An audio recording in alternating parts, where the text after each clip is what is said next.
जय हिंद दोस्तों, सैनिक समाचारों में आपका हार्दिक स्वागत है। 30 अप्रैल को आपके खाते में आएगी पेंशन और 4 महीने का एरियर या इससे पहले सवाल है बड़ा। और मैं बात करूंगा सिपाही से हवलदार के लिए प्रमोशन के लिए तरस रहे हैं लोग, और देखें उनकी ड्यूटी हर जगह आपको ये फौजी दिखाई देंगे। और उसके बाद हमारे अफसरों को भी यानी नजरअंदाज किया जा रहा है, दरकिनार किया जा रहा है, और उनके ऊपर कमांड है किसी और की। नाखुश है हमारे अधिकारी।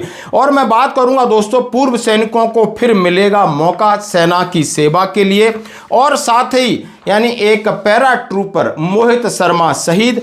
और पंजाब हरियाणा कोर्ट ने कहा यदि सैनिक फिट भर्ती हुआ है, यदि किसी प्रकार की इंजरी होती है तो डिसेबिलिटी पेंशन का है हकदार।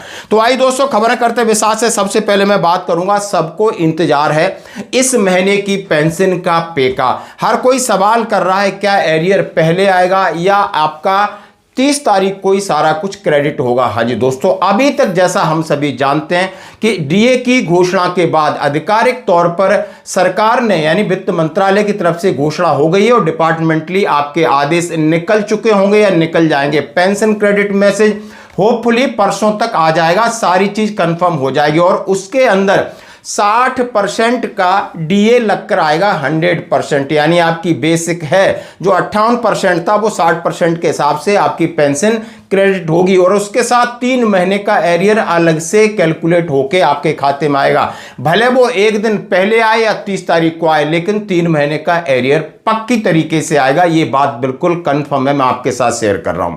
तो दोस्तों ये थी अपडेट जो कि बार बार हर कोई पूछ रहा था। अब मैं एक बड़े सवाल पे आता हूं, आखिर इन्होंने क्या बिगाड़ा है। एक बंदा सेना के अंदर भर्ती होता है, 24 घंटे नौकरी करता है, बॉर्डर पर रहता है, छुट्टी के लिए तरसता है, उनके पास रिक्रिएशन नहीं है, एंटरटेनमेंट नहीं, लेकिन फिर भी कितने अच्छे तरीके से वो क्या कह रहे हैं लोगों से, न तो आपको पुलिस से डरना है, न किसी नेता से डरना है, न किसी गुंडे से डरना है, न किसी दादा से डरना है। मैं आपके साथ हूं। नहीं है ना वोट को लेके आप लोग वोट डालिए, बेफिक्र होकर वोट डालिए जिसको आपको डालना है शांति से। और अपने आसपास भी आप भी वोट डालिए, पूरे परिवार को बताइए, पड़ोसियों को बताइए वोट डालना है।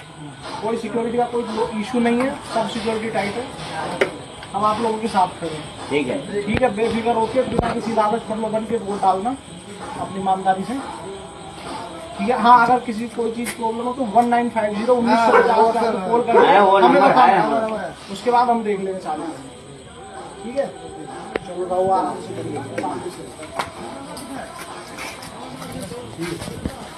शांतिते भोट হবে ইচ্ছা আছে, অশান্তিতে ভোট পঞ্চায়েত ভোট আমাদের ভয় আছে, ভোটের जो गंडगोल है। जनता कह रही आज तो आप हमारे साथ हो, यदि कल चले जाओगे तो ये हमें बहुत पीटेंगे, बहुत परेशान करेंगे। यानी ये है हमारे देश की भोली भाली जनता, जहां पर कई सालों से पश्चिम बंगाल में एक सरकार का आधिपत्य है और लगातार वो सरकार के खिलाफ लोग बोलने में और वोट करने में भी डर रहे हैं। वोट तो चुपचाप कर सकते हैं लेकिन बोलने की हिम्मत नहीं जुटा रहे हैं, और वो हिम्मत हमारे पैरामिलिट्री फोर्सेस के जवान दे रहे हैं, चाहे वो सीआरपीएफ है, बीएसएफ है, एसएसबी, जो कि पश्चिम बंगाल में आप 23 to 29 इलेक्शन है और 1950 नंबर है, आप नोट कर लेना। वैसे हम उस दिन ग्राउंड में रहेंगे, बिल्कुल 1% भी मत घबराएं। देखिए सर, आप लोग तो ये बोल रहे हैं कि आप लोग उस दिन ग्राउंड में रहेंगे, उसके बाद जो 6 महीना होगा उसके बाद क्या होगा? उसके बाद भी हम यहीं रहेंगे। हमारी 1000 कंपनी यहीं रुक रही है। ठीक है सर, बिल्कुल ये लिखित में आदेश हम लोग जो মানে আমরা যে এগিয়ে আমাদের সঙ্গে সহায়তা করছি, এই জন্য তো পরবর্তীকালে ওরা আমাদেরকে সমস্যা করবে না। नेतृत्व जो होगा वो ये बोल रहा है, बाद में दिक्कत होगा। ये जो बोल रहा है ना, ये जो बोल रहा है ये हम आप लोग आपका साथ हम लोग जो मुलाकात कर रहा है, बाद में आप लोग तो नहीं बिल्कुल आएंगे। हम यहीं हैं, हम नहीं जा रहे हैं। ठीक है, बिल्कुल ये लिखित में आदेश आ चुके हैं कि 1000 कंपनी आपके पास नहीं रहेगी। ठीक है, और यहाँ का जो सिस्टम है, ठीक है, पूरा गलत सिस्टम है। नहीं वो तो हमें पता है, वो तो हम देख रहे हैं। लेकिन जो पुलिस है गलत है, पुलिस है। लेकिन आपको कोई पुलिस एक आदमी मौत करता है तो उठा के ले जाता है, 2000 रुपया लेता है, रोड में चांदा तोलता है ये लोग, और हम लोगों को परेशान करता है ये लोग। पुलिस का कोई रोल नहीं रहेगा अब की बार। उसको सामने बोल रहा हूँ, 100 मीटर दूर तक पुलिस अंदर भी नहीं घुस सकती अब। ठीक है, वो एक भी आदमी यहाँ पुलिस वाला या लोकल प्रशासन नहीं रहेगा। CAPF है यहाँ पे और वो आपकी सुरक्षा में यहाँ पे भी है और हम सारे को रहेंगे यहाँ बिल्कुल। आप 100% वोट करो। आपको कोई कुछ भी बोले आप लोग हमें बताओ बस। सर एक बात आपको तो आप पूछता हूँ सर, आप पारा में टहल मतलब आप लोग बोल रहा है कि आपका वोट आप कहाँ पे? पारा में गाँव हाँ हम गाँव में करेंगे इसके आने में बिल्कुल। गांव में रोक दे रखा है। हाँ बिल्कुल। सुनील का मेरा कॉन्टैक्ट नंबर ले लो आप, नंबर ले लो आप। और 1950 नंबर है हमारा टोल फ्री। और ये इलेक्शन भारतीय जनता पार्टी और तृणमूल कांग्रेस के बीच में एक युद्ध की तरीके से साम दाम दंड भेद पैसों की बरसात की जा रही है। 8वें 7वें वेतन आयोग का लाभ दिया जा रहा है, DA एरियर की घोषणा की जा रही है और साथ ही यानी सैकड़ों बटालियन उधर उन्होंने डिप्लॉय कर दिए ताकि लोग निर्भीकता से वोट दें, पारदर्शिता बनी रहे। और भारतीय जनता पार्टी चाहती है कि तृणमूल कांग्रेस को यहां से हटाया जाए। अब इसका विरोध प्रदर्शन जो देखने को मिल रहा है और किस तरीके से हमारे जवान ढाढ़स बना रहे हैं, ये आपके सामने कुछ एक वीडियो में प्रस्तुत करता हूं।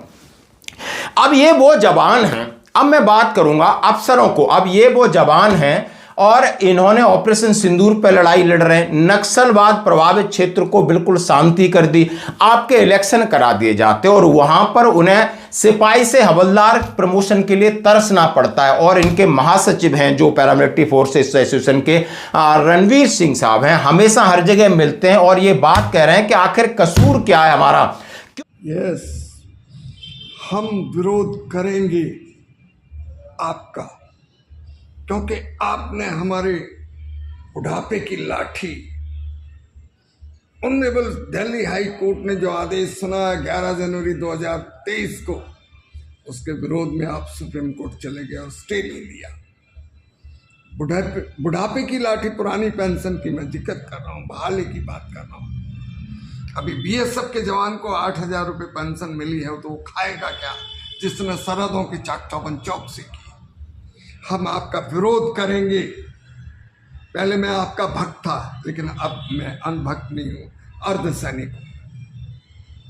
हाँ, विरोध करेंगे क्योंकि आपने हमारे 13,000 कैडर ऑफिसर जिन्होंने कश्मीर के आतंकवाद को खत्म किया, प्रॉक्सीवाद को, उनकी अंडर कमांड में पंजाब आतंकवाद हो जाए और अभी नक्सल मुक्त भारत की बात कर रहे हैं। आपने काला बिल लाकर हमारी जड़ें काट दी, पदोन्नति के चांस खत्म हो गए। अब सिपाही से सब इंस्पेक्टर नहीं बन पाएगा, कंपनी कमांडर से कमांडेंट नहीं बन पाएगा, गारंटी है।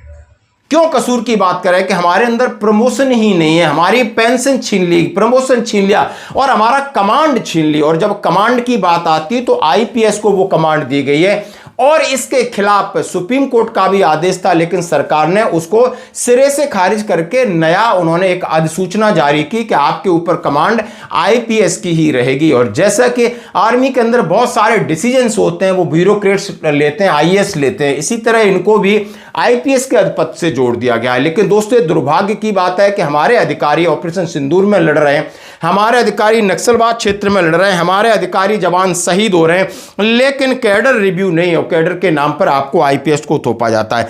अब इन्होंने सब चीज यानी जो काम की बात सारी की, अब वेलफेयर की बात कोई नहीं सुन रहा है, ना हमें प्रमोशन दे रहा है, ना सम्मान दे रहा है, लेकिन फिर भी हम भारत माता की जय यानी वंदे मातरम, देश के लिए अपना सर्वस्व न्यौछावर करने के लिए खड़े हैं। तो आपको यह डिसाइड करना होगा क्या यह सरकार का डिसीजन सही है। और बड़ी बात है कि पैरामिलिट्री फोर्सेस में अधिकारी आज जवानों की भी बात कर रहे हैं, उनके सिपाही 20-20 साल तक रहते हैं, उन्हें हेड कांस्टेबल या हवलदार नहीं बनाया जा पा रहा है। तो यह है एकजुटता की बात और यह है सरकार जिस तरीके से हमें वेटेज देती है, हमारा काम के बदले किस तरीके से हमें अप्रिसिएशन दे रही है, हमारी डिमांड्स हैं बहुत दिनों से वो पैरामिलिट्री फोर्सेस की, वो आप देख सकते हो, जरा इनके मुंह जवानी सुनिए। धन्यवाद दोस्तों। अब मैं बात करूंगा बड़ी खबर की तरफ। यदि आप पूर्व सैनिक को फिर मिलेगा सेना के लिए सेवा का मौका। 11 मई को सवेरे 8:30 बजे, 14 मई को सवेरे 6 बजे आपकी स्क्रीनिंग और शारीरिक परीक्षा होगी। दस्तावेज, डिस्चार्ज बुक, आपका AGI एक्सटेंड इंश्योरेंस प्रमाण पत्र भी मांगने लगा है और आपको 80 तमाम जो चीज़ें हैं यानी कुमाऊं और नागा रेजिमेंट के पूर्व सैनिकों को एक बार फिर सेवा का मौका मिलेगा। 11 से 16 मई तक डीएससी में भर्ती होगी। सिपाही जनरल ड्यूटी, सिपाही क्लर्क के पदों पर भर्ती में मेडिकल कैटेगरी शेपबन वाले पूर्व सैनिक हिस्सा लेंगे। उन्होंने कहा कि आरसी भर्ती अधिकारी कार्यालय के अनुसार सिपाही जनरल ड्यूटी 31 मई 2024 से 30 अप्रैल 2026 के बीच में सेवानिवृत्त हुए हों 46 साल के अभ्यर्थी हिस्सा ले सकेंगे। उनकी सेवानिवृत्ति की अवधि 2 साल से अधिक नहीं होनी चाहिए।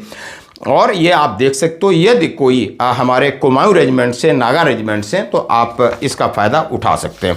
उसके बाद में एक आदेश जो कि पंजाब हरियाणा हाई कोर्ट की तरफ से, आपने देखा होगा बहुत सारे आदेश आते हैं।